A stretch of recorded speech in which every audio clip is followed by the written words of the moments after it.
Derdiraɓe worɓe rewɓe mi salmini on miɗo seyi be wondugo be moɗon hande bo ɗum alat capanɗe tati lewru jeetatabru hitande ujune ɗiɗi e nogas mi jaɓɓi on har taskara mon wiyete ka kubaruji nder asawere nder sammeje kubaruji ɗi maire wuro marwa wiyeteɗo docteur Sani Babani yalɗiri hesi Kenya jumare ha fattude wiyetende mayel ibbe ngam larugo babal tammingal jaɓɓugo jamdidi ɓe tammi tiggugo ha ton ngam jaynitigo yite lamtarki ha seɓitto woyla Cameroun ɗum dokkal hoorejo lesdi Cameroun Paul Biya waɗani seɓitto woyla Cameroun ngam hoytina himɓe ɓillaji ɗiɓe wontiri ha ton nonnon nder sammeje kubaruji ɗo salasa salino nde hudiɗɗiraɓe kadi mobgal duniyaru wiyetende Nations Unies yalɗiri ha arrondissement Mora ngam sendugo wonɓe ha ton kadi kuuɗe ɗuɗɗe nder ko ɓe sendi ɗum be'i ɗum buhuji turto e ɓurna fu konal ngam bo hoytina himɓe ɓillaji sakko ma ɓen laatiɓe marɓe ɓillaji e ɓe Boko Haram memino ha gal arrondissement man e nonnon gal wakkere nokkuje feere luttunere min tammi wiɗitingo on kubaruji ɗi be kubaruji goɗɗi nonnon ha ragare ragare kubaruji mon nder asawere nyalomare ande min tammi jaɓɓugo délégué régional mana ko suklanta hala elekam ɗum sandu suklanandu suɓo ha seɓitto woyla Cameroun hidde ko man wo'ine jonde bila wonnugo wakkati kadi jum'are hesi Kenya maire marwa wiyeteɗo docteur Sani Babani yalɗiri ha fattude wiyetende mayel ibbe ɗum fattude nde on kadi tammi laatago babal ngal ɓe tiggata jamdi ngam jaynitigo yite lamtarki ha seɓitto woyla Cameroun Sani Babani yalɗiri ha ton e oɗo tora ummatore wonɓe ha ton taskita ngam egga heɓa ɓe tigga babal ɗo ngam wo'ingo kuuɗe yite ha seɓitto woyla Cameroun. Mubarak Yawba yalɗiri ha babal ngal oɗon no nder tokkal maire Marwa en keɗitemo. jiya sebato woyla lesdi Cameroun ha duuɓi garoji tammi heɓgo wallinde nde central photovoltaïque ko waɗata sembe limgal 15 mégawatt ɗum man ɗum tammi wargo usta ɓillaji gal ko larani saɗirma e non bo taygo yite ha berniji meɗen. Président de la République son excellence Paul Biya hokki région extrême nord centrale solaire photovoltaïque marga capacité 15 mégawatts hunde man teddude machine jotta kam o hokki ɓe 40 hectares ha pellel biyetegel mayel ibbe ɗo 40 hectares ɗo titi central sonel ɗo ha ɗon ɓe installata jahargal kuuɗe lamtarki photovoltaïque tammi ɗum waɗego ha mayel ibbe fuɗɗan kuuɗe muɗum ha janvier hitandere ujune ɗiɗi e nogas ngam majum hawtade be Sani Babani huɗiɗiraɓe muɗum luttuɓe ɓe jeehi ɓe giyani giɗɗe maɓɓe deydey no nokkure man woni ha wakkatire nde deydey mapindare e jahargal kuuɗe lamtarki bana ɗe ɗum handani suklanego bana no hani joɗiɓe ha nokkure nde bila dugayere ɓe ƴummo ha ton ngam ni seeɗa kuuɗe puɗɗan. Jotta kam coɗɗo pellel haɗo kam fuu andita président de la république hokki ene o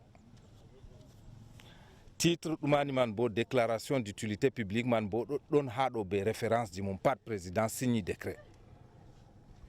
jotta kam ko lutti kam kuugal ɗo fuɗɗa kuugal fuɗɗan dès janvier ɓe ƴammayi ngari jooɗi ñiɓi bo ha pellel kuugal man huwete kam ɓen kam gaɗa dabare jotta kam ɓe gaɗa dabare lebbi ɗiɗi dow ɗo lebbi ɗiɗi ɓe ɓofta ko ɓe ɓoftata ngam ha kuugal fuɗɗa. yiduɓe be haɗaru e ƴumminaɓe ha nokkure nde ɗo tammi heɓgo wallinde nde gomnati lesdi Cameroun ha ɗiɗabre lewru septembre hitande ujune ɗiɗi e nogas e non bo sottingo calaje goɗɗe taweteɗe ha nokkure nde ɗo goɗɗo goto mari titre foncier kanko bo ɓe joɓanmo le 2 septembre ngam o woodi titre foncier mo wala titre foncier kam ha ɗo kam dikka o itta tolji mako o mofta kuje mako diga ɓe garay ɓe pusi taweteɓe ha mayel ibbe jaɓɓorake kubaruwol ngol nder seyo ko ngam ngol nawgol bo ɗum weliniyam yo welinan bo ha ummatore je fattude amen fuu nawata ngam ɗume ɗo hunde je nafan ummatore fuu ɗo ngam e igginiyam noon kam na nafa nafay mi welenta yam bo. Yomago dagam communauté urbaine de Maroua ha yottago mayele ibbe maire de la ville be huuɗiɗiraɓe muɗum ngidi e saɗirmaji laabi taweteɗi ha nokkure nde ɗo idde ko ɓe jotto ha babal ngal saare lamtarki photovoltaïque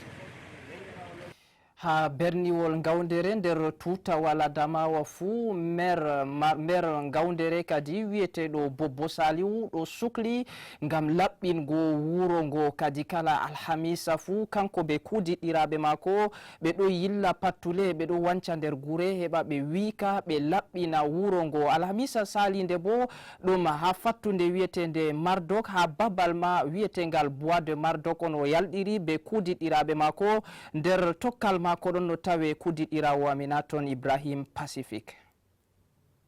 Merjo berniol gawdere e naibiyen mako hawtade be kala kudiɗɗiraɓe mako ha communauté urbaine gawdere fuu ɓe nasti pattule ngam waddugo sewaku yande alhamisa ñalomare nde gomnati suɓi ngam waddugo sewaku nder gure men ñalomare wiyetende jeudi ville propre ha ñalɗe caliɗe soyde laaɓe ndam waddi fitinaji ɗuɗɗi torroji ɓiɓɓe adama en nder pattule men soyde laaɓe nde hande wuro min majum be saltero warti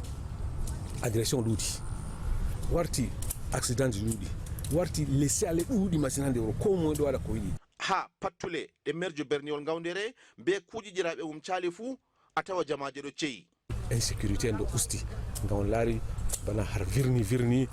leɗɗe en hande wuro yimɓe feere ñukka less leɗɗe ñukka wakkere ni wala incident ji bana agression bana guyka e autre ɗo ɗum ɗo salta leɗɗi en majum ɗum ɗo nettoya ni alhamisare hande ha nokkure wiyetede Bois de Mardok on Bobo Saliou be kujidiraɓe mum nangi jongore ngam majum derke en laañoɓe motoji ɗuɗɓe yaaliri ha nokkure nde ngam wallugo ɓe min nde woyankata mi wari vallugo super maire kuugal ɗo ngam min laari dika manda mako fuɗɗi o neɓay ngam huugo ngam wuro mako e en tant que moto taximan mi tawi bo ɗum kuugal boɗɗum on gattona en waɗay propriété nder wuro kam kono en jew yimɓe je warata wiyan wuro min be salte en min tawi bo ko super maire ɗo huwa ha nder wuro man wato kuugal je min nari on ngam heɓa mi valla mo nga heɓa sembe mako bo o mara sembe ha nder kuugal mako kuugal boɗɗum machine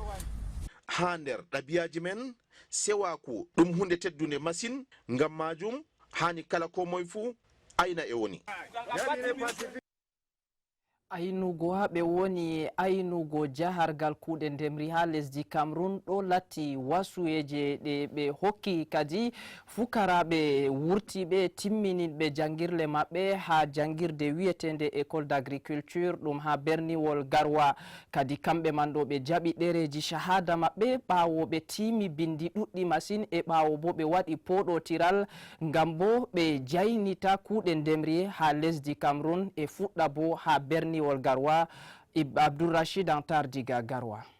be fu maɓɓe be 112 jaɓi ɗereji shahada maɓɓe ɗum fukaraɓe jangoɓe ha saare nde suklanta ko larani kuuɗe ndemri ɓe andirama be inde école technique d'agriculture nyalomare hande fukaraɓe ɗo timmini jangirde maɓɓe dalila man janginoɓe ɓe waɗi hawritirde mapindire bana no en andi ɓe ciɗɗitini ɓe ha dow kuje ɗuɗɗe ɓawo ekkitingo fukaraɓe ɓe anden feere feere ɓe wurtini ton 39 fukaraɓe ɓe wiyata technicien d'agriculture en 34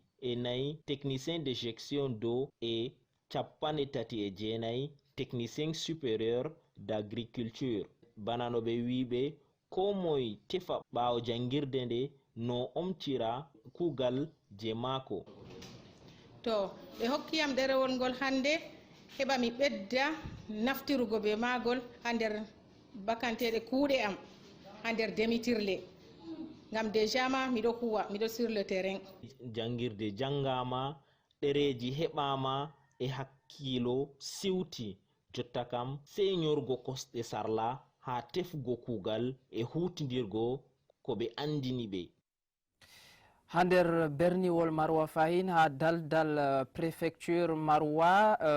honorable Damdam Mari ɗum majalisa kadi Diamare kanko man ɗo yalɗiri ha babal ngal sendugo ngam sendugo ummatore sakko ma rewɓe kuuɗe ɗuɗɗe masine nafoje ɓe ha hiri weeti maɓɓe. Kadi kanko man ɗo o hokki ɓe paɗeji bot e nonnon bo hokki ɓe kuuɗe demitirle e o yejjitay bo derke en jangoɓe fuu ngam o hokki ɓe kayeji be bigji ɗuɗɗi masine ngam nafa ɓe ha jangirle maɓɓe. Ɗum man ɗo fuu ɗum sali ha yeeso préfet Marwa wiyeteɗo kadi Eko Ambarga Jean-Marc Laminu Mtilimɗo ɗo lornitina en dedei no siyasa kaka saliri. lebbi nayi ɓawo o sendi e kutinirɗum ngal wallititta habre be nyawu wiyetengu covid-19 député Damdam Marie mo Diamare sendi nyalomare nde bo kutinirɗum ngal lawol ndemri ha ummatore wonɓe ha jiha mako ballal ngam ha ɗoftaɓe wallitaɓe bo ha no hoytinira ngendam maɓɓe. To wodi ko keɓmi ko sammini fuu miɗo wara waddana on ha wallita on ha ustana on torde mon. Hande ha jarne ɗo ko waɗi mi numi haala moto pompe ɗo haala jarne ɓe haala soyde ndiyam. To ndiyam to ɓayni ɓe foti ɓe arosa jarne maɓɓe, ɓe foti ɓe gaɗa ndiyam ɓe safa jarne maɓɓe walla gese maɓɓe be ndiyam.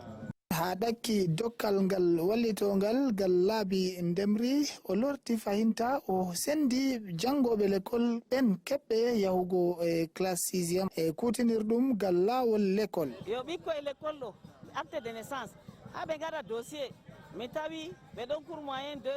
ɓe fotay ɓe déposa dossier entré en 6 de CEP do accugo ɓe ɓeya ɓe wila banni ɓe wida kam mbimi nden kam kawtane am ɓe mi wallita ɓe mi waɗana ɓe acte de naissance ɓe déposana ɓe dossier. Ballal ngal nafi kawte ko watta 7 ha arrondissement Marwa go'o ɗiɗi tati be Dargala. Min keɓi machine,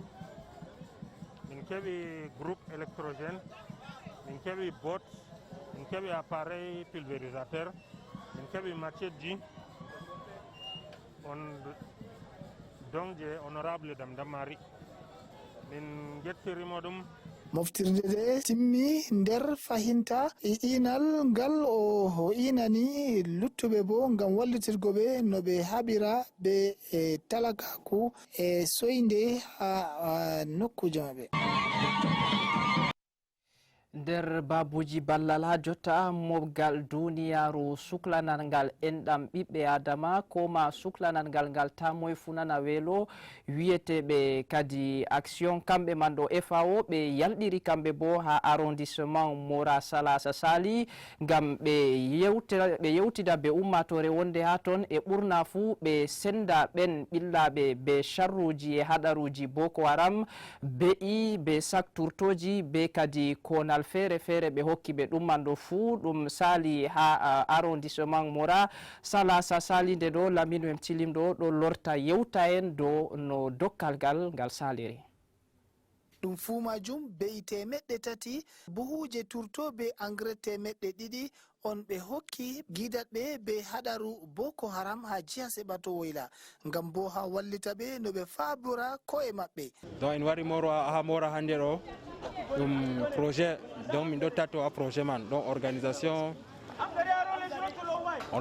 Nations Unies ha Marwa donc ɗum ONG tati on donc ha tati man ɗo FAO ɗo ha toon OIM ɗo ha toon be UNFPA e ko wattini amin hande ɗo min wari ha min senda ha bénéficiaire amin on andi hala Boko Haram go ɗo woodi bénéficiaire en jour je majji awdi maɓɓe donc en wari hande ɗo ha en hokkaɓe bala man ko en waddi hande ɗo ha ya rema on ko watta yimɓe temere on keɓi dokkal ngal nder maɓɓe ɓen doggiɓe har ɓe goni ngam hisugo haɗaru Boko Haram be ɓen iwɓe diga Makulaye Igawa be Mora. Miɗon no déplacé miɗon no limani mi doggi mi wori ha Jamakia wala ko mi laray amma be man fu ummatore ummi projet ummi wari ha amin o wari wallugo amin to ɓe hokki amin mbewa e mbewa man bo mi yiɗi ha o nafa kanjum on walli amin kanjum on mi doggi mi wari ha ton ɗo. FAO min yetti FAO nda o hokki amin mbewa o hokki amin be'iɗo be turto en ɗo ha min wallotira be man ha min nafa bon min yettimo min giɗi fayin FAO walla min fayin ɓe ndemri ngam min andi FAO ɗo oɗo huwa gal ndemri be gal dabbaji.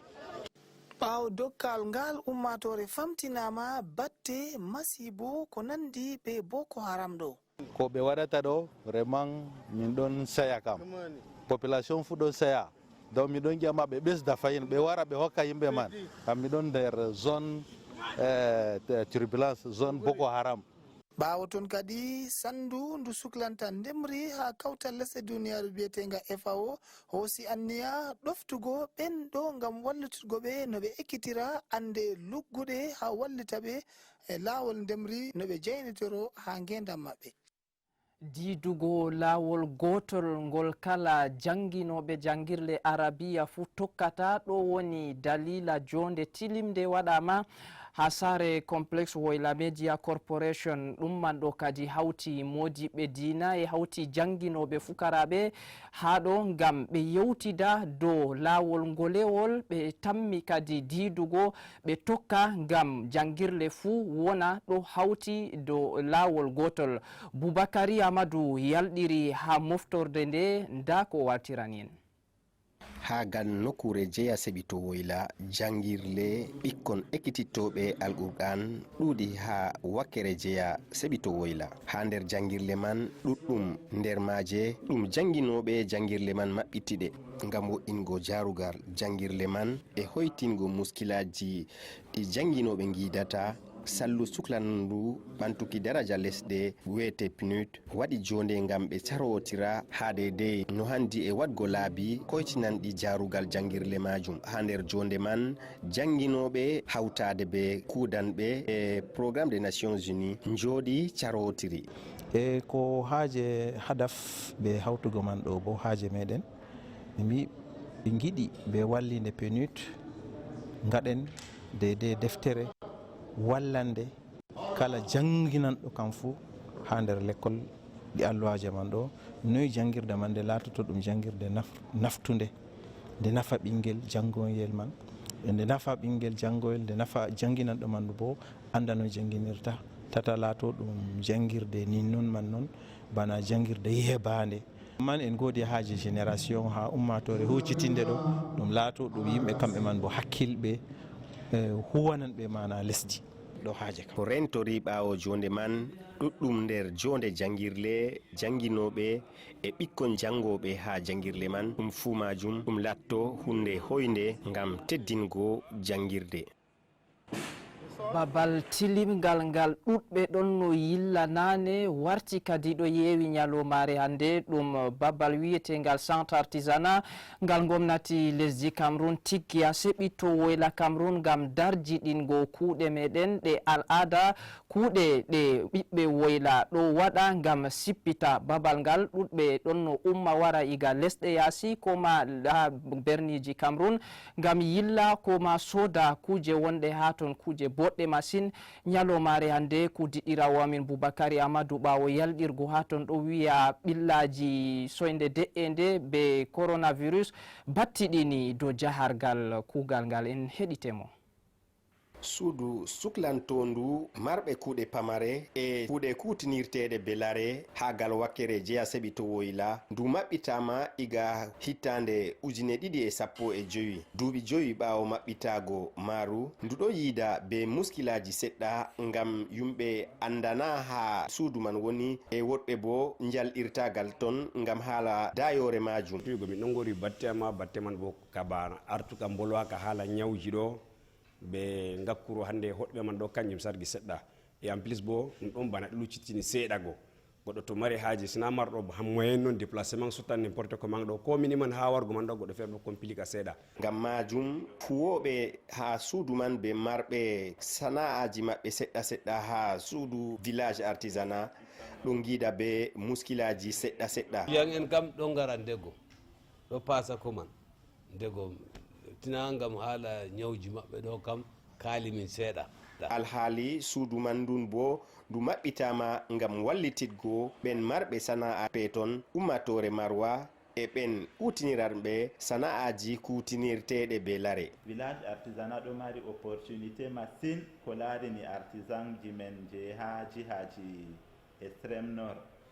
min ɗo ayni ɓe min ɗo vallita ɓe ha waɗugo kujeji maɓɓe mati artisan produit ji maɓɓe min ɗo vallita ɓe ha formation ji heɓa ɓe améliora qualité ji kuuɗe maɓɓe min ɗo valla ɓe bo ha no ɓe heɓirta matiére premiére je ɓe warata ɓe waɗa kuje maɓɓe ha ɗo. Hagal wakkere suudu ndun wiyete village artisanat ɗuɗɓe jalɗirta ton ngam haala dayare alhaali kuje ɗuɗɗe ɓe gatta ton ɗe ɓiɓɓe adama foti naftoro ko nandi e ɓornince e goɗɗum ha nder muskilaji ɗi ɓe guidata woɗɓe ɗo ngara gilloɓe seɗɗa seɗɗa ummatore Marwa be jeya Sebitowoyla ƴewnama ngam ɓe jalɗiragal ɗon ɓe ndara bote suudu ndun ndu gomnati Cameroun maɓɓitani ɓiɓɓe adama jeya Sebitowoyla ngam naftoro.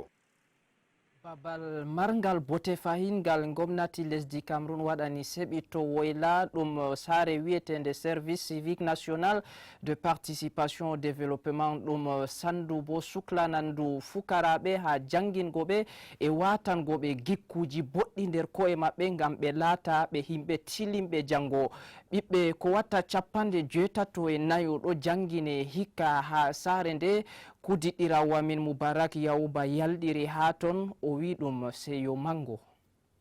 Dagam hitande 2014 sandu ndu gomnati lesdi Cameroun waɗi ha faddanago neɗɗakuji e non bo jangingo gitkuji boɗɗi a derke'en meɗen ɗon doggina kuuɗe muɗum ha wakkatire nde ɓe ɗon nder taskara ka wallititgo derke'en ha maago gitkuji boɗɗi ko ngam ɗum ɗon ha wakkatire nde coronavirus jonde bo wande waɗego kala hitande fuu ngam tiɗɗitingo derke'en ha tiiɗal nder gitkuji boɗɗi ɗon waɗe ha hitande ndere nde bo ɗum darseje ko waɗata 9 ɗen janginte bana ko madama Alice Nyebe andini ɓurna fuu caɓɓulle jangirde man ɗum finditingo derke'en ha mawnugo e margo gitkuji mawɗi ɓoociɗi deydey ko yadata be kuuɗe lesdi meɗen.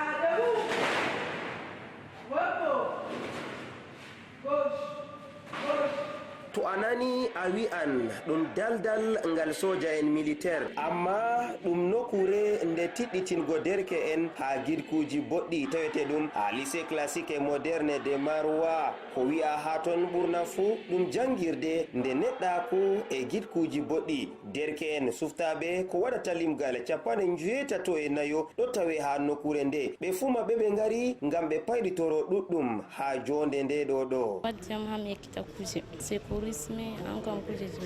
ko waddi ama ɗo heɓa mi forma hoore am heɓa mi laara nene mi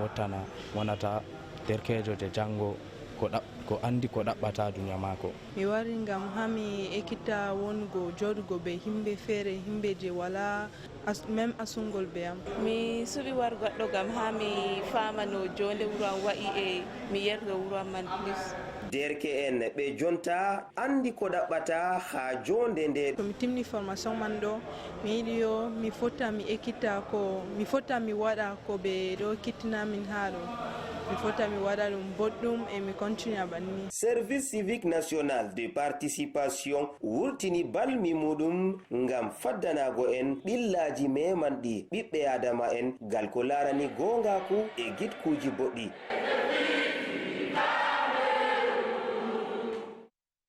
hidde ko en jaɓɓa koɗo meɗen en yahe en yille saare wonde ɗum saare suklanande ɓiɓɓe meɗen a Sebitowoyla Cameroun marɓe ɓillaji gal haɓe wala e no ɓe ñamra ɓurna fuu wonɓe ha ton ɗo tawe no dow laabi e sandu ndu hoosi ɓe ngam ekkitana ɓe kuuɗe feere feere e sanja bo haaliji maɓɓe heɓa ɓe latta ɓe himɓe tilimɓe jango. jangdiyanko amin Jafaru Usmaila yalɗiri ha saare nde oɗo yewta en ha dedei toy huwoɓe ɗe ɓe tawata derke'en ɓe e ɗume sam ɓe janginta ɓe ha ton. yeeso hitande 1992 ha Galwoyla lesdi Cameroun en ɗon gidano be saɗirmaji ngam faabago ɓikkon marɓe duuɓi yaago cuuɗi l'école ngam no ɗum wotira gomnati tokkake kadi ngal ɓaawo ministére jo affaire social mo hakkilani jonde nder calaje meɗen maɓɓiti santirji 3 ha galluje mawɗe ha ko larani woyla lesdi Cameroun ɗo. ICE ɗo bana fi sare gomna je ɓe placata ɓikkoy je nanata hen ɗo. accu rabbago ɓikkon kon ɗo gal noy ɓe jangirta noy ɓe nyawdorto. L'institution camerounaise de l'enfance ha Marwa ɗo ɗon kadi bo ekkitina ɓikkon kon ɗo sana'aji ɗuɗɗi. taɓe yiɗi l'école joyinaɓe ha école ixnaɓe bana maçonnerie bana menuiserie bana auto école haɓe habda ha duniya man gam juɗgo ha rue nafata. Ekkitago sana'a gal nokkure majum ɗum ɗon neɓa amma ɓe ɗon kakkilana ɓikkon man gam ɗuɗɓe ɓe ekkitini kuuɗe. ɗon waɗa kam waɗi ɓingel feere oɗon jonta professeur oɗon janga ɓikkoy sali ha ICE feere bo ɓe ɗon bana maçonnerie bana menuiserie bana mécanicien auto école ɓe ɗon habda. Ha nder babal ngal ɗo ɗon be cuuɗi ɓe babe ɓe itte ɗe ɓikkoy man mbaloto to jemma waɗi ɓe babe fijirle bo ɗon ngam ɓe mballa ɓikkoy majum ɓe keɓa no ɓe cuk. derɗiraɓe laaroɓe Woyla Vision ɗum wakkatiyel ngel en jaɓɓata koɗo meɗen ha nder taskara men kubaruji nder asawere. Koɗo meɗen ñalomare hande ɗum Ali Hamidou kanko laati kadi délégué régional mana ardaniɗo kuuɗe suɓo ha seɓitto Woyla Cameroun. Ali Hamidou jaɓɓama nder jawleru Woyla Vision. Nam be moɗon Ali Hamidou ñalomare hande en wolwan ɓurna fu haala suɓo. En andi kadi suɓo ɗo titi tammi warugo ha nder lesdi meɗen Cameroun e ɓurna fu ha nder berniji muɗum, amma idde ko en yotta ha ton Ali Hamidou be moɗon en wolwan haala lartugo ɗereji suɓo. En andi kala hitande fu gomnati ɗo waɗa e huwanɓe ha kuɗe sandu suklanandu suɓo ɗo waɗa ko ɓe wiyata révision électorale mana lartugo ɗereji suɓo. Kadi ɗum man ɗo no ɗum warete? ba mbiyeten man lartugo ɗo hitande fuu e daran ɗereji ko wonte fichier électoral meɗen. To ha nder fichier man ɗo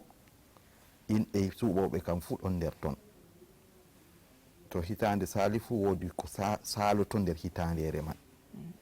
mayanɓe ɗon ɓe canjata ɗon yo hesɓe noon heɓɓe duuɓi no gas yata winde bo ɗon. Yo nder wakkati majum ba hikka ɗo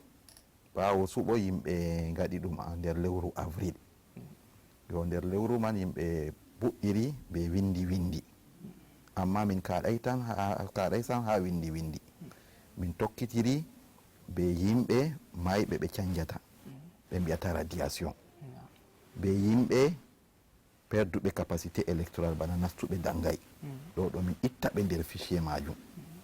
Yo min darɓe bo yimɓe canjaɓe ɗon no wuro kaza garti wuro meɗen giɗi nastugo nder fichier meɗen kanjum ɓe mbiyata transfert malla modification. ɗum fuu majum nasti nder révision man. ɗo ka fuu ɗo larani taskara ko wiyata lartugo ɗereji suɓo. Lartugo ɗereji suɓo mbiyeten révision be nasarare. To ɗo mema ɗuɗɓe masinna himɓe je yiɗi windutuggo tan, nga ɓurna fuu to en ɗo wiya lartugo ɗereji suɓo ha ɗo himɓe ɗo fama wato bana yiɗɓe windutuggo dow ɗereji ngam ɓe fuɗɗayno suɓugo nane. ɗum ɗuɗɓe ɗum memata délégué. ba mbiyeten monsieur Yaya lartago ɗereji na ɗum wiɗitago laara ko yahay sanja na windugo hesɓe tan. Woodi mayɓe wurtina nder liste majum, woodi sottiɓe wuro kaza wari wuro kaza nasti nder liste majum, woodi ni noon perdanɓe capacité électoral bana mbimi on nane ba nastuɓe dangay wurta nder liste majum. Yo daga ha puɗɗen ka bo mi wi'ay on to ɗum fuɗɗi révision ɗo le 1er janvier amma ɗon timma le 31 août. Jonta ha gonɗen ɗo en ɗon le 30 août tammotomi walla le 29 le 30. Yo luttani ñalɗe seɗɗa noon. Nder ñalɗe man ɗo ɓe bindaka ba puɗɗunoɓe wiigo gara winde ba derke en. Yo woodi woɗɓe mana gam derke en tan ko ɓe jooɗi ɓe meeɗayno windugo windego or windego bo nafan ha suɓo. Naam délégué wato on wolwi jotta on wi ɗon woɗɓe ɗo nasta nder taskara wiyete ka wato wiɗitol ko ma lartugo ɗereji suɓo woɗɓe feere ɓe ɗo itta inde muɗum ngam ɓe majjora ko wiyete capacité électoral ɓe suɓata ko fayin e moyjo on sam foti suɓa moy foti suɓa e kadi moy on bo ɓe ittinta ɗum ko ɓe wiyata capacité kañuman ɗo bo o metata ko suɓa no ɗum waɗirta kanjum ɗo no bana ɗereji meɗen nder lissafiji meɗen suɓo ha lesdi men ha goɗɗo suɓa kam sey latta d'abord camerounais wato laata o ɓiɗɗo lesdi o ɓiɗɗo lesdi yo ɗiɗaɓol bo sey o mara duuɓi jottiɗi yaago windo ha duuɓi noyi duuɓi no gas yo tataɓol ɗo goɗɗo to bana perdi capacité mum kam ta yahama fuu perdugo capacité kam ban noyi ba nastuɓe dangay yo bana mo hoore dimbi ɗo fu yimɓe ɗon dara ɗo ɗo nastintaɓe nder fichier meɗen ko wiyete fichier ɗo ɗum ɗerewol men ɗerewol man ɗo ɗum ɗe daga 2012 hutande ujune ɗiɗi e sappo e ɗiɗi yimɓe puɗɗi fichier majum ɗum ɗerewol ngol hitande fu yimɓe mbiɗititto nana toon révision Naam délégué wato mi fuɗɗino ha fuɗɗugo boliɗe am mi wino en tammi kadi jaɓɓago non be wore on wi suɓo tammi waɗugo ha lesdi Cameroun kadi ɗum suɓo ɗume ɗum hoorejo leddi en suɓatana ɗum majalisa en na ɗum ɓeye en suɓo ɗo ɗum ɓeye en larani yo suɓo man ɗo ɗum larani ko ɓe mbiyata président conseil régionaux en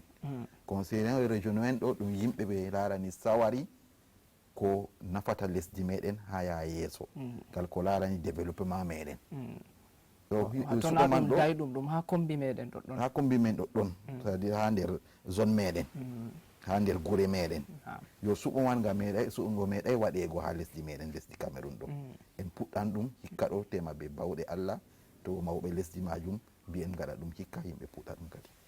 wato ɗum tammi waɗugo to goɗɗo yiɗi lattugo nder suɓoɓe sey o yawa o windita kadi délégué ndey on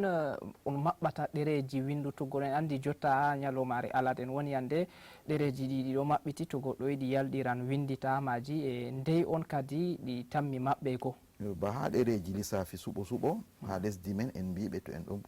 gaɗa révision wiɗitoɗo le 1er janvier mbinomi le 31 août bo ɓe ɗon maɓɓa